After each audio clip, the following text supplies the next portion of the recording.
আজ লাঞ্চের মেনুতে রয়েছে কলমি শাকের ঝোল, যেটা আলু আর বেগুন দিয়ে করা, রয়েছে কোলাম ভাত, সাথে রয়েছে চিংড়ি পটলের রসা বা তরকারি। আজ লাঞ্চের মেনুতে রয়েছে কলমি শাক, রয়েছে আলু পটল চিংড়ির রসা বা তরকারি, যাই বলো। তো চলো খাওয়া স্টার্ট করি। একটু বড়ি দেবো, ভুলে গেছি তরকারিতে। এটা বেশ একটু ঝোল ঝোল করে করেছি, বেগুন দিয়েছি, আলু দিয়েছি, কলমি শাক।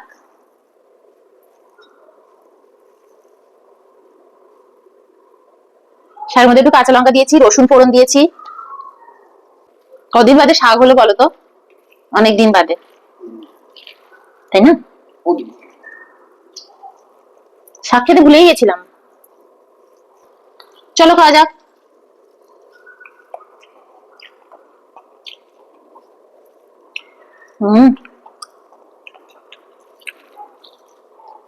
কলমি শাক এমনি খুব টেস্টি।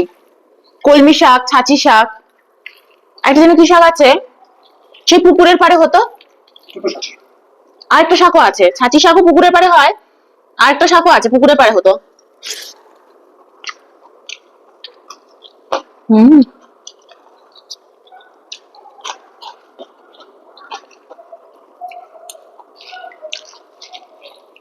একটু সল্ট নি। ছোটবেলায় কত রকমের শাক খেয়েছি। একটা ছিল হেলেঞ্চা শাক, আমি কিন্তু চিনতে পারবো না, কিন্তু খেয়েছি ছোটবেলায়। আমাকে সামনে কেউ যদি ধরে দেখায় যে বলো তো এটা কি শাক, আমি চিনতে পারবো না। কলমি শাকই চিনতাম না, নেট ঘেটে এখানে পেয়েছি, তারপর কিনেছি। বিয়ের পর 10 বছর বাদে এইসব ব্যাঙ্গালোর ফ্যাঙ্গালোর এখানে এসে পেয়েছি।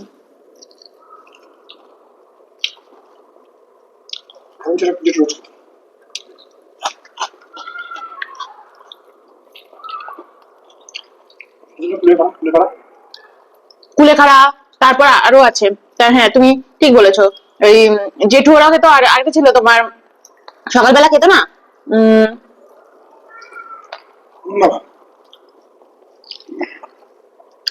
পুনর্নবা শাক তো আছে। ওটা খুব কমন কমন পাতা, সকালবেলা উঠে ওই পাতাটা আমার দাদুও খেত। হুম, থানকুনি পাতা। থানকুনি পাতা কিন্তু শাক হিসাবেও খাওয়া যায়। আমাদের বাড়িতে থানকুনি পাতা দিয়ে মাছের ঝোল করেছিল, খুব ভালো হয়েছিল।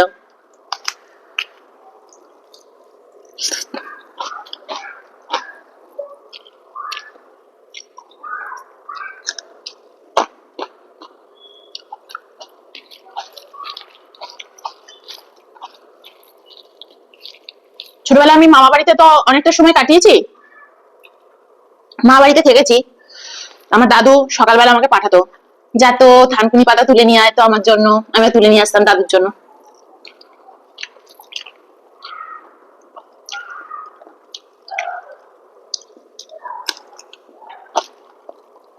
উঠোনেই হতো, একদম ঘাসের মতো, ঘাসের মধ্যে লেগে লেগে থাকতো গোল গোল পাতা, থানকুনি পাতা।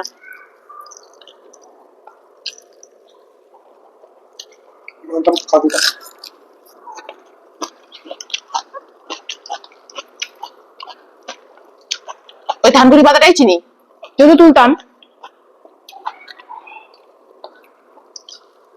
খারকোল পাতাও চিনতে পারবো না তো।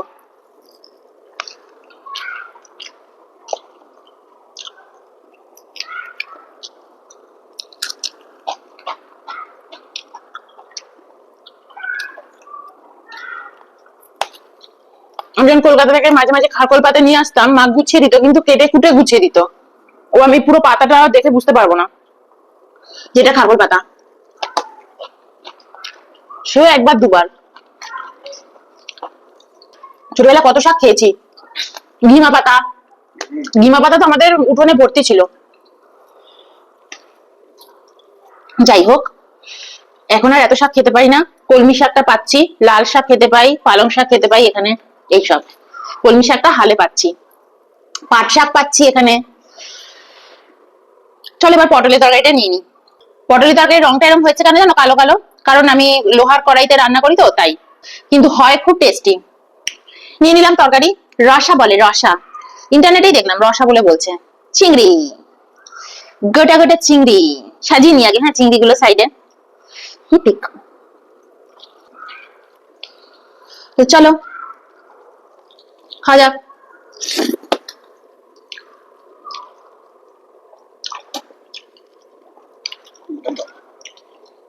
দারুণ হয়েছে, ফাটাফাটি। কিচ্ছু দিইনি, আদা ফাদা কিছু দিইনি, জিরে গুঁড়ো, লঙ্কা গুঁড়ো, কাশ্মীরি লঙ্কা গুঁড়ো, ঘি দিয়েছি, গরম মশলা দিয়েছি। চিংড়ি মাছ দিলে আমি তার মধ্যে আদা আর ধনে তো ইউজ করি না, আদা ফাদাও দিইনি বেশি।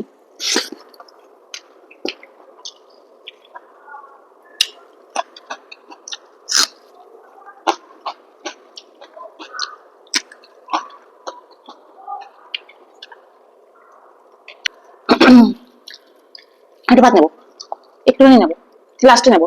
তোমার একটু দেবো, আমি একটু নেবো যদি লাগে।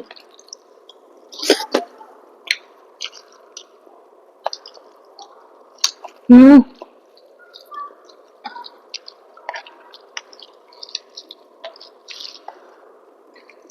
দারুণ খেতে হয়েছে।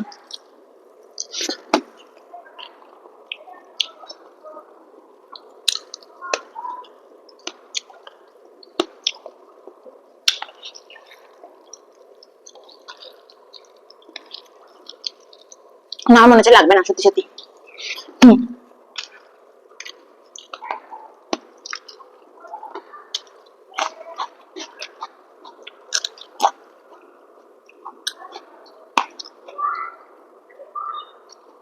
সর্বদা কনফিউশন, ভাত লাগবে কি লাগবে না, লাগবে কি লাগবে না।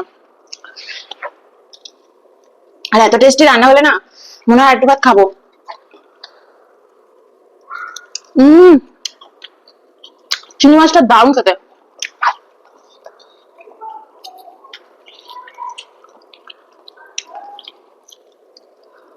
এক মুঠো ভাত নিয়ে আসি, এক মুঠো নিয়ে এসছি, এক মুঠো ভাত এনেছি, জাস্ট অল্প একটু।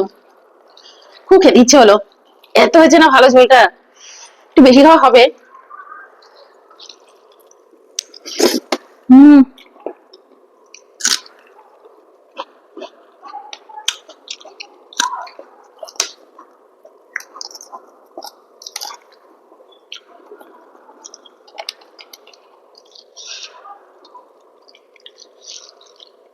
আচ্ছা তরকারি বেশি খাওনি তো? আর ঠিকঠাক আছে তো সবকিছু? একদিন অরিজিনাল একটু বেশি হয়ে গেছিল। হম,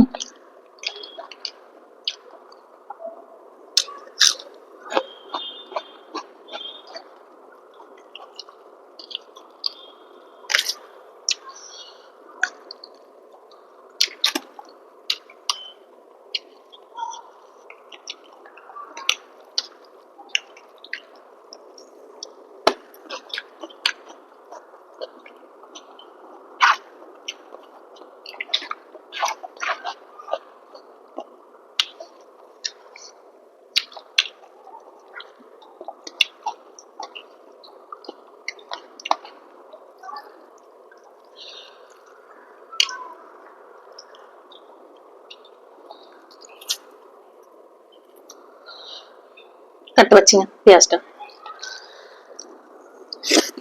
হম,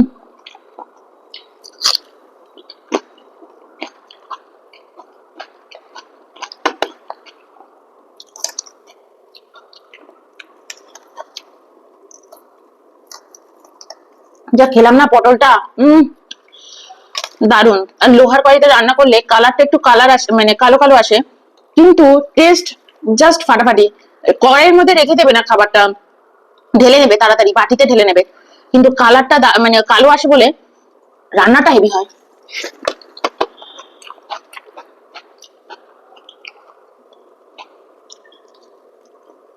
হম,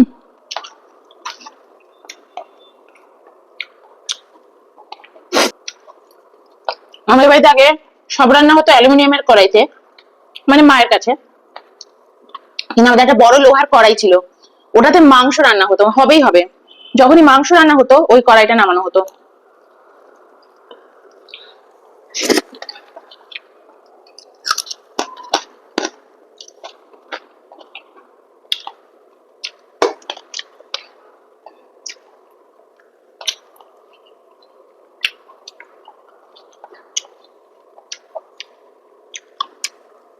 এই চিংড়ির যা টেস্ট না, গলদা চিংড়ি ফেল, শুধু খোসা।